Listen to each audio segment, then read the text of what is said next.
In a strange dark place, a woman stands near a tree, her face always hidden in shadow. A boy tries to reach her, drawn by a strange feeling that he has known her forever. Each step closer makes his heart race with both longing and dread, because with every move forward, his mind flashes with terrifying visions of something bad waiting to happen. But no matter how dangerous it feels, he keeps walking, desperate to see her. Just when he's close enough, before he can even touch her, everything goes black and he dies. Every time. And every time, it's just a dream. Ethan always wakes up from that dream feeling shaken but curious, like the dream is trying to tell him something. He grabs his journal and writes everything down. What's worse is waking up every night, wanting someone I've never met, loving a girl who doesn't exist. Wanting to clear his mind, he heads out for a jog under the pale morning sky. Ethan lives in Gatlin, a small quiet town in South Carolina where nothing ever changes. He hates it and wishes more than anything to leave and go to college far away.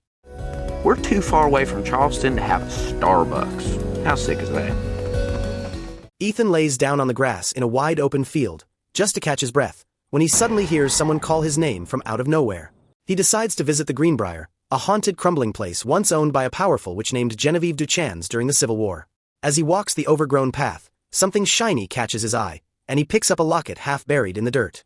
Something about it calls to him, and he can't bring himself to let it go. The next morning, Ethan rushes to get ready for his first day of junior year. While flipping through his books, Amma, the woman who raised him, walks into the kitchen. She notices how tired he looks and asks if he slept well. Ethan brushes it off, saying he just needs better sleep, never telling her about the dream that haunts him every night.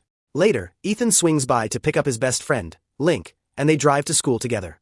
On the way, Link talks about the new girl joining their class, Lena. Nobody moves to Gatlin, ever, especially not someone related to Macon Ravenwood, the dark and secretive man who lives alone in a big, strange house. Why would anyone want to move here? I don't know. You're the first Ravenwood anybody in Gatlin's seen in almost 20 years. At school, Ethan had barely made it to class when Emily, his girlfriend from their messy on-and-off relationship, walked straight up to him. He had already made up his mind to break things off for good, but before he could say much, Emily flipped the conversation. How's about you and I go see a movie or something? Just us. Oh, that would be just heaven. With everyone around and no easy way out, Ethan gave in, even though his heart wasn't in it. Meanwhile, the professor tried to bring order to the classroom and began the lecture. That was when the door opened, and Lena stepped in. The moment Ethan saw her, he froze. She looked just like the girl from his dreams, the one who haunted his sleep night after night. As Lena took her seat, whispers filled the room. Emily and Savannah started spreading nasty rumors, saying Lena's family worshipped the devil because of her strange Uncle Macon who never talked to anyone and lived alone in that creepy house on the hill. Emily guessed Lena must be his niece, and Savannah kept stirring things up, making Lena the main target of their gossip. Mama says devil worshippers hate fresh air. Makes them choke. Well, we all know it makes you choke. Later that day, the sky turned dark and rain poured down hard. Ethan was driving home when he suddenly saw a woman standing in the middle of the road. He slammed the brakes and swerved just in time, barely missing her. It was Lena. She was soaked, her car had broken down, and she looked shaken. But when Ethan assumed she might be trying to hurt herself, Lena got angry. Realizing he had made a mistake, Ethan apologized and offered her a ride. She hesitated but got in. During the ride, something shifted. They talked, and for the first time they connected. They both liked the same books, especially the one Lena was reading by Bukowski, and it felt like they had known each other for a while even though they had just met. When they reached Ravenwood Manor, Ethan offered to drive her all the way up, but Lena quickly refused and got out at the gate. The more Ethan tried to keep the conversation going, the more she pulled away. That night, Ethan joined the others at Honey Hill to watch the lightning storms that always lit up the sky. Just as he was about to talk to Link, Savannah, and Emily showed up and pushed their way into the conversation. Savannah said the strange weather started after Lena came to town, and Emily backed it up with more lies, saying Lena was dangerous. Ethan had heard enough. Right then and there, he cut things off with Emily for good. The next morning, the bell rang and the professor began class. She brought out a book for the lesson, but Emily loudly interrupted, saying their church had banned it. The professor calmly said the school had approved it, but Emily still refused to read it. Then she took it a step further and said she couldn't even be in the same room as Lena, calling her a danger and praying for protection from her and her family right in front of everyone. Tension filled the room. Lena looked deeply hurt, her face pale with anger and fear.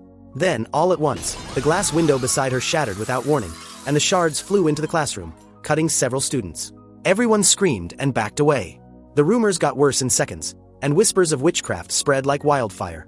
Ethan rushed to check on her, but Lena didn't say a word. She turned and walked straight out of the room, leaving him behind in the chaos. After class, Ethan decided to visit Lena at her house, which looked like it hadn't been touched in 100 years, completely wrapped in tangled roots and vines, like nature was trying to bury it. But the second he stepped inside, the place changed completely. It looked like something from a rich man's fantasy, with fancy furniture and modern stairs that didn't belong in a small town like Gatlin. Ethan looked around, expecting Lena to greet him, but the house was silent, almost too silent, and she was nowhere to be found. He thought about heading upstairs to find her, but just as he was about to move, he noticed a foot behind one of the doors, and something about it made his stomach twist with fear. Feeling like something wasn't right, he turned around and left as quickly as he could. Outside, he finally spotted Lena sitting alone on the lawn. He asked her if everything was okay, and even though she said yes, she clearly wasn't fine. She tried to push him away, but Ethan didn't listen. Instead, he sat down beside her, trying to understand what she was going through. Slowly, a deeper connection began to grow between them. You only read banned books? I don't only read banned books, but I don't know, I just... All the books they let you read are like, pretty boring, I guess. Thanks. And that's when Ethan took out the locket he had found earlier at Greenbrier. He handed it to Lena as a welcome gift, hoping to make her feel like she belonged. Before either of them could say more, Macon suddenly called out to Lena and invited Ethan inside, suggesting they continue their conversation where it was more private. Ethan, without thinking twice, agreed. Back inside, Macon greeted Ethan with unexpected warmth and brought up the gossip spreading around town about Lena and their family. Everything was calm until Ethan mentioned his mother, not knowing that she had once been Macon's secret love. That moment shifted everything. Lena instantly tensed and tried to warn her uncle, but Macon ignored her. Instead, he began casting a spell, pulling energy from the air as he tried to uncover Ethan's future, and he starts to tell his future continuously. Macon only stopped once Ethan finished speaking, but by then Ethan felt completely overwhelmed. Without saying much, he rushed out of the house, his mind spinning with fear and confusion. Inside, Lena confronted her uncle, furious that he used magic without her permission and embarrassed that he mentioned his past with Ethan's mother. Macon didn't care about her feelings. He told her he didn't approve of her getting close to Ethan, and nothing she said could change his mind. Hurt and angry, Lena broke down in tears. Moments later, she sat alone in her room, thinking about everything that had happened. She couldn't stop worrying about Ethan, so she looked through the window and saw him outside on the lawn. Without wasting time, she went out to meet him. Ethan opened up and told her she was the girl from his dreams, though he quickly realized how strange that sounded and apologized. Still, he showed her the locket again and pointed to the engraved date inside. Lena's eyes widened when she recognized the date. It was her birthday. As soon as she touched it, something powerful happened. Both of them were thrown into a wave of memories that weren't theirs but felt more real than anything they had ever lived, showing moments from the Civil War and a life they seemed to have shared. The next thing Ethan knew, he was back in his bedroom. He tried to find his father for answers but only found Amma sitting in their library. Confused and panicking, Ethan asked her how he ended up back home. Amma, just as confused, said she found him asleep in his bed and didn't know what he was talking about. Frustrated, Ethan began shouting, and Amma, trying to calm him down, warned him to stay away from Lena. But the moment Amma saw the locket in his hand, she went from calm to totally freaked out. She demanded he return it to Greenbrier at once. Listen to me. You go and bury that in Greenbrier and forget you ever found it. Ethan refused, holding the locket close and storming out of the house. He got in his car and returned to Lena's place, but the second he stepped out and walked toward her house, something strange happened. He looked around and found himself back where he had parked, like he had never moved. He turned to walk again, only to freeze when he saw another version of himself walking right toward him. He had been pulled into some kind of time loop. Panic kicked in, and Ethan ran into the woods. Finally, he stumbled his way out of the loop, but when he looked up, the sky had turned black. Something alive and evil was spreading across the land, crawling like liquid shadows, like Venom in Spider-Man, dark and hungry, wrapped around his legs, and started crawling up his body, trying to consume him. At that very moment, Lena sensed something had gone terribly wrong. She stormed out of the house and found him, and without waiting for help or using any spell, she opened her hands and began to pull the dark magic out of his body. It flowed into her, burning her skin, but she didn't stop until Ethan was free. Lena led Ethan into her room where the air felt heavy with worry. She quickly made him a warm cup of tea, explaining that the strange weakness he felt came from a spell Macon had cast, and it had drained him badly. Ethan was confused at first, but Lena could not hide it anymore. She told him that she and her whole family had magic, and that people like them were called casters. Are you a witch? No.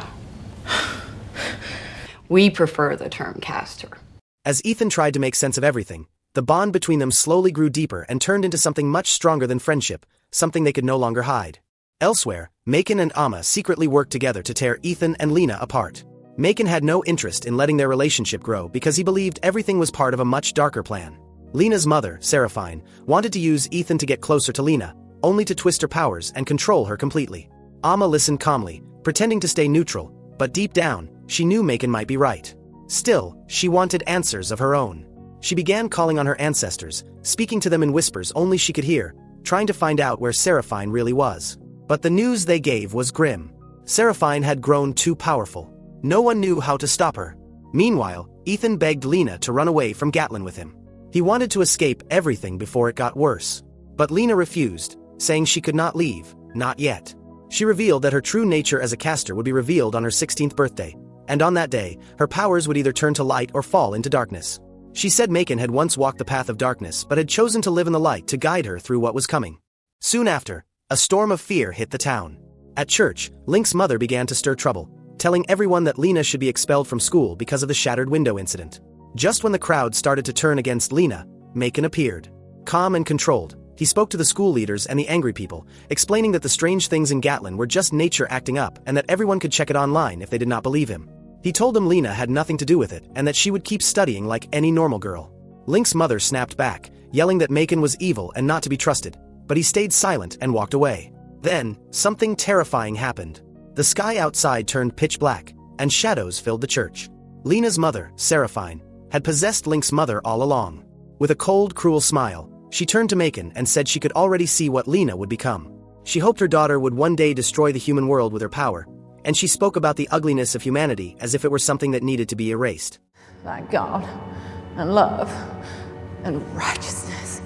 And then they use those same ideas to kill anyone who disagrees with them. You really want to hang out with those people? The next morning, something strange rolled into Gatlin. A red-black car stopped in front of the sports ground, and out stepped Ridley, Lena's cousin, dressed like a sex worker. She looked like someone from a wild dream, and the boys around couldn't help but stare. Ridley walked right up to Ethan, smiled in a way that didn't feel friendly, and kissed him right on the lips before he could even react. Then, with a playful tone that hid something dark, she invited him to a family gathering at Macon's house. What Ethan didn't know was that Ridley was using her dark magic to control him, planning to use him like a weapon to upset Lena and start trouble from the inside. As soon as Ridley stepped inside house, Macon stopped in his tracks and he didn't like it one bit that Ridley entered his house. They entered the dining hall and Lena watched helplessly as Ridley took control of Ethan. The rest of the family clearly didn't want Ridley there, and the reason was obvious.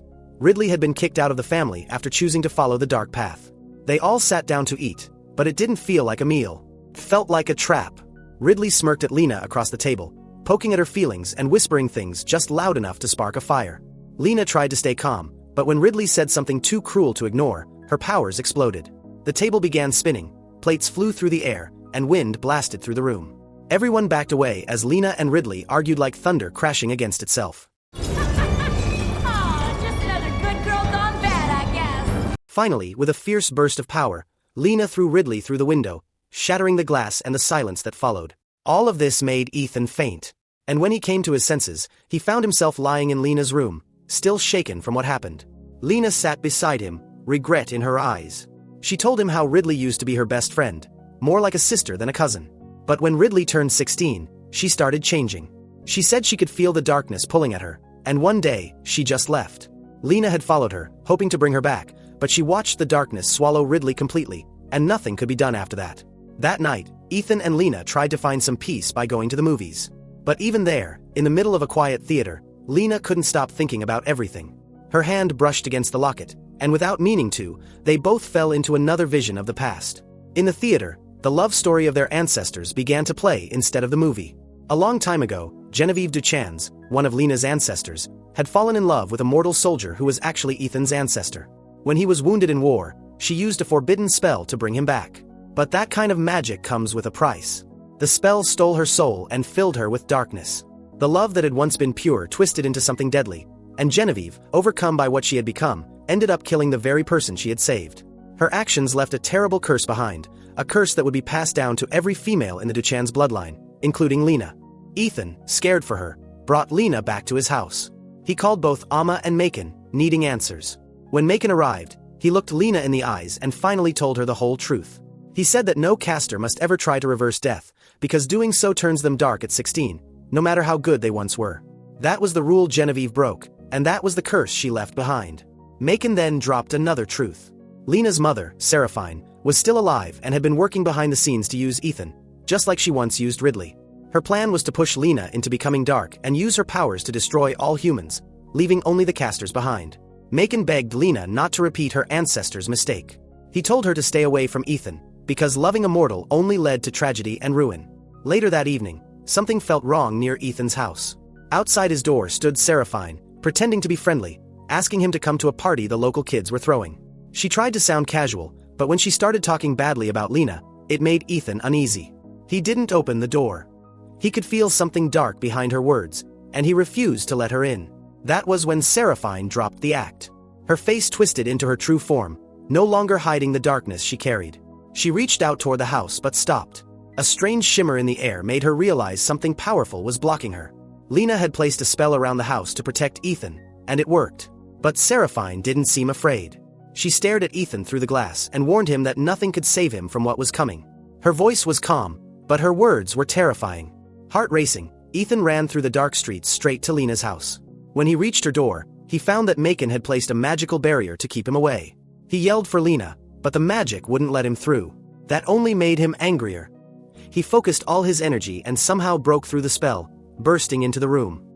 He told Lena about her mother, how Seraphine had come to his door, and that he finally understood he could not be the reason she turned dark.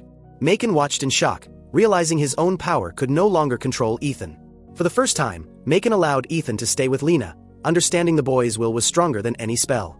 Lena, still shaken, decided Ethan needed to help her, and the only person who could guide them now was Amma. They met Amma behind the town's library. She stood waiting in the shadows, and without a word, she opened a door that had never been there before. Ethan and Lena followed her through a dark passage, and what they found on the other side took their breath away. Hidden beneath the old town library was a massive underground library known only to casters. The library stretched endlessly, far beyond what the eye could see. It was here that Amma revealed something else. She was not just Ethan's guardian.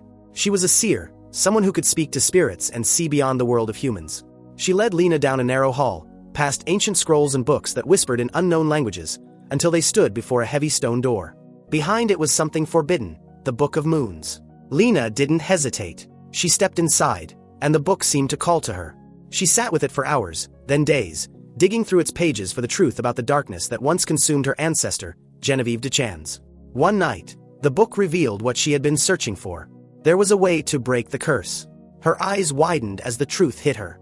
The curse that turned Duchan's girls dark at 16 had a price that needed to be paid. Someone Lena loved would have to die. Her heart pounded as she thought of Ethan. She remembered how Genevieve had once used forbidden magic to bring back her lover, and how that decision had twisted everything and led to death and darkness. The rage was too much. She yelled at Ethan to leave, saying he was just a distraction, though it hurt her to say it. Amma later told Lena that Ethan had left the Caster library without a word. Lena stood quietly for a moment, then opened the door and looked Amma in the eye. Lena finally understood. She could not break the curse without a terrible cost. Someone she truly loved had to die. But she couldn't do it. She could not let Ethan die. So she made the hardest choice. She found him one last time, held his face in her hands, and with tears streaming down her cheeks, she wiped every memory, every feeling, and every trace of herself from Ethan's mind. The next morning, Ethan woke up in his room feeling completely normal, but something was missing. He had no idea he had ever met Lena. All his memories with her had vanished like they never happened. When Amma sat beside him and casually mentioned inviting Lena for Christmas dinner, she noticed something strange in his blank expression. She realized that Ethan did not remember anything about Lena at all. Elsewhere in town, Ridley had set her sights on Link, charming him with her dark magic and pretending to be playful. She handed him a single bullet, acting like it was just part of the big reenactment of the Civil War battle at Honey Hill. Everyone in Gatlin was buzzing with excitement. They wore old costumes, handed out fake guns, and gathered to honor the soldiers from the past. At the same time, in a place called Greenbrier, Lena's family was preparing for her 16th birthday. This day would decide Lena's fate, and every member of her family stood around her, waiting to see whether she would turn light or dark. The air was heavy, like the sky itself was holding its breath. A new cycle was about to begin, and Lena was at the center of it. Link was already moving through Honey Hill under Ridley's influence, carrying the bullet she gave him. He found Ethan near the reenactment site and laughed like it was just a game. He told Ethan they could pretend to shoot each other and go home to watch a movie. Ethan smiled, not realizing what was coming. Then Link pulled the trigger and Ethan collapsed.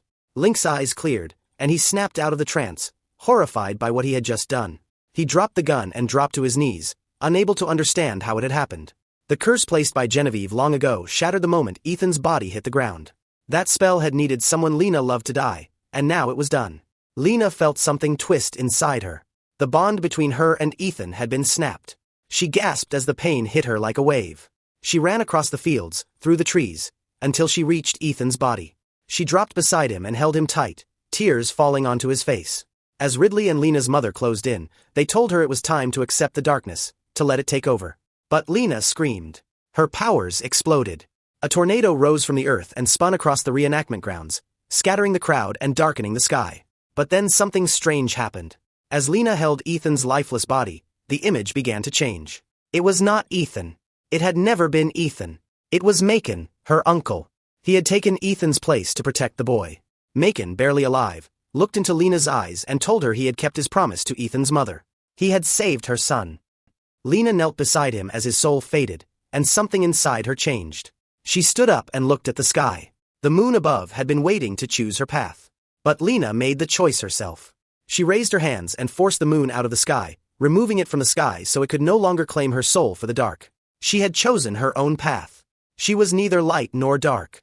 She was something stronger. As the storm faded, Ridley tried to escape, but her path was blocked by Lena's mother. Her mother told her that Lena was now too powerful, and Ridley had no chance. In fear, Ridley turned and begged Lena to let her go. She swore it had all been their mother's plan. Lena, still burning with power, let Ridley escape. Then Lena turned toward Link's mother, whose body had been taken over by Seraphine's soul. Lena clenched her fists and shouted in rage. She forced her mother's spirit out of the stolen body, trapped it with her magic, and destroyed it forever.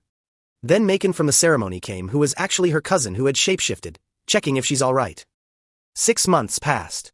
The town had returned to its quiet routines, but nothing would ever be the same again. Inside the library, Amma was placing books on a shelf when she heard a familiar voice. It was Ethan. He had no memory of anything that had happened. He chatted with Amma about leaving town with Link for a college tour. He was excited, and it all felt normal. Just before he walked out, he caught sight of a girl in the library. She was reading a book by Charles Bukowski. The book she held was the first one they had read together back when they met. Lena handed him the book like it was Lena's way of a leaving present. Outside town, the road stretched into the horizon. Ethan sat beside Link in the car as they crossed the town line. He opened the Bukowski book and flipped through the pages. As he read, a rush of memories came flashing back. Places they had visited, words they had shared, feelings he couldn't explain. His heart pounded. He jumped out of the car and yelled her name into the wind. Far away, Lena was in the Castor Library, her powers balanced between light and dark. She froze. Somewhere in the distance, through the wind, time, and magic, she heard his voice calling her name.